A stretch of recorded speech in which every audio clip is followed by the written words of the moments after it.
buenos días, queridos hermanos, qué bueno es poder reencontrarnos en nuestro desayuno con la palabra del Señor, meditando y reflexionando en la palabra de Dios, que es nuestro alimento diario. Qué bueno es comenzar el día reflexionando acerca de las enseñanzas de Dios contenidas en la Biblia. El libro de Proverbios contiene un conjunto de refranes, versos o proverbios que tienen un contenido espiritual muy profundo cada uno de ellos. Tal es el caso de Proverbios 21, versículo 28, que dice: el testigo mentiroso perecerá, mas el hombre que oye permanecerá en su dicho.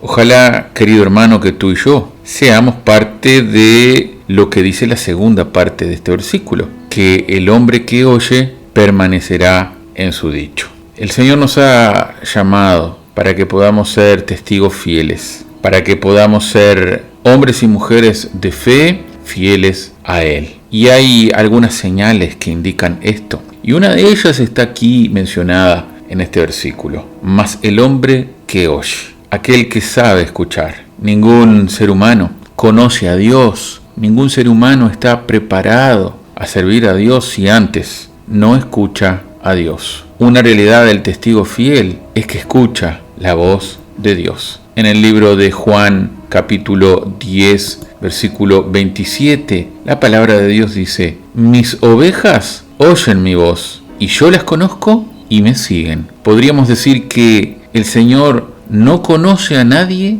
que no haya escuchado su voz. No se puede ser hijo de Dios sin haber escuchado la voz de Dios. ¿Cómo? Bueno, la palabra de Dios también nos indica que un testigo fiel escucha la voz de Dios. Veamos lo que dice la palabra en Juan 18:37, el momento en el cual Jesús está declarando delante de Poncio Pilato. Y ahí la respuesta de Jesús es: tú dices que yo soy rey, yo para esto he nacido y para esto he venido al mundo, para dar testimonio a la verdad. Todo aquel que es de la verdad oye mi voz, dice el Señor. Querido hermano y hermana, escuchemos la voz del Señor. ¿Cuál es la voz de Dios? La voz de Dios es su palabra misma. En Romanos 10:17 encontramos: así que la fe es por el oír, y el oír por la palabra de Dios. Querido hermano y amigo, por medio de su palabra, las galaxias y el universo fueron creados. Él sostiene todas las cosas por el poder de su palabra. Hay poder en la palabra de Dios, poder para convertir y para hacer que una persona nazca de nuevo, no de simiente incorruptible, dice la palabra del Señor.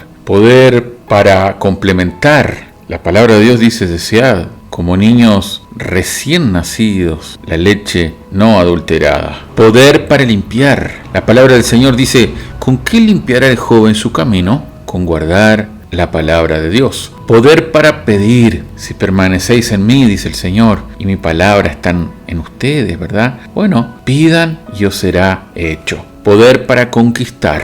Y tomad la espada del Espíritu, dice la palabra del Señor, ¿verdad? La palabra de Dios es nuestra espada. Poder para aconsejar.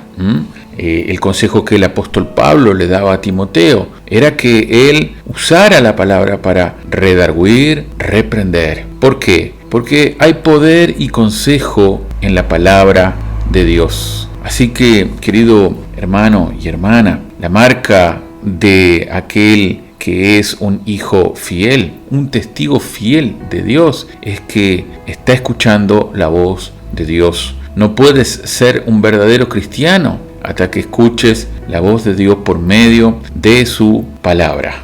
Así que cuando abres tu Biblia para escudriñarla, Dios te hablará. El testigo fiel oye, escucha por medio de la palabra del Señor. En esta mañana continúa meditando en su palabra, querido hermano, y el Señor hablará a tu vida y te dará la dirección y la guía necesarias para seguir adelante. Dios te bendiga ricamente y muy buena jornada.